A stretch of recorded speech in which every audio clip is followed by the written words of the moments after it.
Thailand কক্সবাজারের চেয়ে সস্তা। বিশ্বাস হচ্ছে না? চলুন, আমি আলিফ রহমান আকিল, আমি আছি আপনাদের সাথে।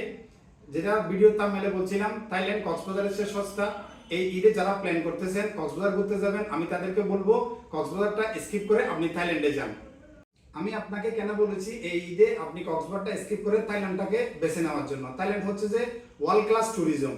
আপনি পৃথিবীতে যদি আপনি কয়েকটা দেশ মনে করেন যে ট্যুরিজমের জন্য, তাহলে থাইল্যান্ড এক নম্বরে থাকবে আমাদের বাংলাদেশের প্রেক্ষাপটে আর কি। এখন থাইল্যান্ডের ভিসা আপনি চাইলে ঘরে বসে করে ফেলতে পারবেন। থাইল্যান্ডের ভিসা করার জন্য আপনার কি কি লাগবে? একটা ভ্যালিড পাসপোর্ট লাগবে, এক কপি ছবি লাগবে, একটা ব্যাংক স্টেটমেন্ট লাগবে, আপনি যদি জব করে থাকেন একটা এনওসি লাগবে, আর যদি আপনি ব্যবসা করে থাকেন একটা ট্রেড লাইসেন্স লাগবে। দ্যাটস ইট, এগুলাই লাগবে। থাইল্যান্ডের যদি সবচেয়ে চিপ ট্যুরিজম বলেন সেটা হচ্ছে পাতায়া, নিঃসন্দেহে পাতায়া।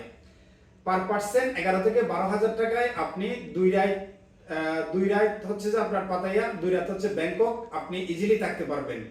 আর থাইল্যান্ডের যদি আপনি সিঙ্গেল হয়ে থাকেন তাহলে অবশ্যই বিটিএস ইউজ করবেন, আর যদি আমরা 3-4 জন হয়ে থাকেন তাহলে অবশ্যই গ্র্যাব ইউজ করবেন।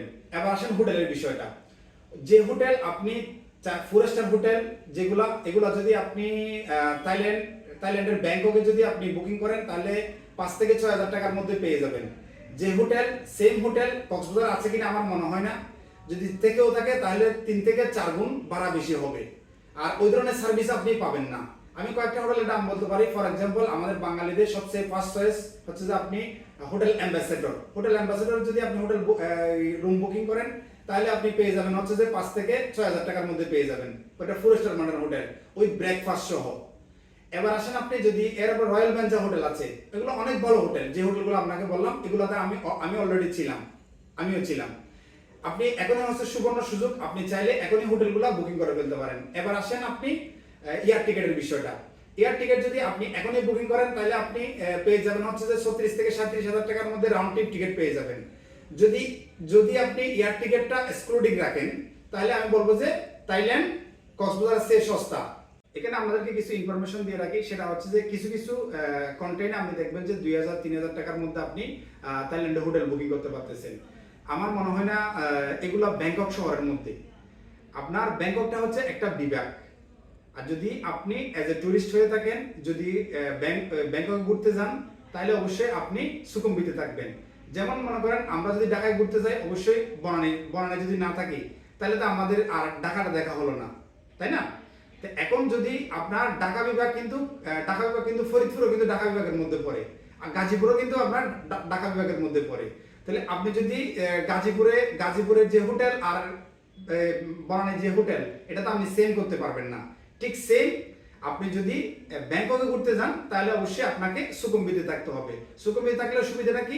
সেটা হচ্ছে আপনি বাংলা ফুড পেয়ে যাবেন, অ্যাভেলেবেল বাংলা হালাল ফুড পেয়ে যাবেন। এরপর হচ্ছে আপনার নাইট লাইফটা পাবেন, এটা হচ্ছে মোস্ট ইম্পর্টেন্ট। থাইল্যান্ডে সবাই যায় হচ্ছে নাইট লাইফটা এনজয় করার জন্য। আপনি থাইল্যান্ডে আপনি ওই জিনিসটা পেয়ে যাবেন হচ্ছে কোথায়? সুকুম্বিতে। সয়া 1 থেকে সয়া 15 পর্যন্ত সব টুরিস্টরা থাকে। এতক্ষণ আমাদেরকে যেগুলো বললাম সেগুলো হচ্ছে যে আপনার ব্যাংককের বিষয়টা। এখন আসেন আপনি যদি পাতায়াতে ঘুরতে চান অথবা ক্যারাবিতে ঘুরতে চান। ক্যারাবিতে একটু এক্সপেন্সিভ, পাতায়া কিন্তু একদম চিপ টুরিস্ট। আর পাতায়াতে যদি হোটেল বুকিং করতে চান একটু লক্ষ্য রাখবেন, পাতায়া বিচটা হচ্ছে শহর থেকে প্রায় 1 ঘন্টা ডিস্টেন্স। যদি আপনি হোটেল বুকিং করেন কোনো একটা এজেন্ট থেকে আপনি হোটেলটা বুকিং করে নেবেন, এটা আপনার জন্য ভালো হবে। আপনি এমন মনে করবেন না আপনি ওখানে যাওয়ার পরে কম দামে হোটেল পাবেন, এটা কিন্তু না। এটা আপনার মনে হবে। যেমন মনে করেন আপনি ব্যাংককের সাফারি ওয়ার্ল্ড আছে, সাফারি ওয়ার্ল্ডের টিকিটগুলো আপনি ইচ্ছা করলে আমাদের থেকে 1,000 থেকে 1,200 বাদ আপনি নিতে পারেন। যদি আপনি ডিরেক্ট যাই কাটেন তাহলে আপনাকে 2,000 বাদ দিয়ে কাটতে হবে। এটা যারা আমরা এজেন্ট, আমরা একটা ওখান থেকে একটা পার্সেন্টেজ পাই, এটা আপনাদেরকে আমরা ছেড়ে দিয়ে এটা করতে পারি। এখন আপনাদেরকে তো আমি অনেক ইনফরমেশন দিলাম। এখন আপনি যদি চান আপনার এবারের ঈদের ট্রিপটা আপনি কক্সবাজার না করে থাইল্যান্ডে করতে পারেন, কেননা থাইল্যান্ড কক্সবাজারের চেয়ে সস্তা। এতক্ষণ আপনাদেরকে যে ইনফরমেশনগুলো দিলাম সেই ইনফরমেশনগুলো যদি আপনাদের কোনো কাজে আসে তাহলে অবশ্যই আমার চ্যানেলটা সাবস্ক্রাইব করবেন, এমন একটা লাইক দিয়ে যাবেন। এরপরও যদি কোনো প্রশ্ন আমাদের থেকে থাকে তাহলে অবশ্যই আমার কমেন্টে জানাবেন, আমি প্রত্যেকটা প্রশ্নের উত্তর দেব।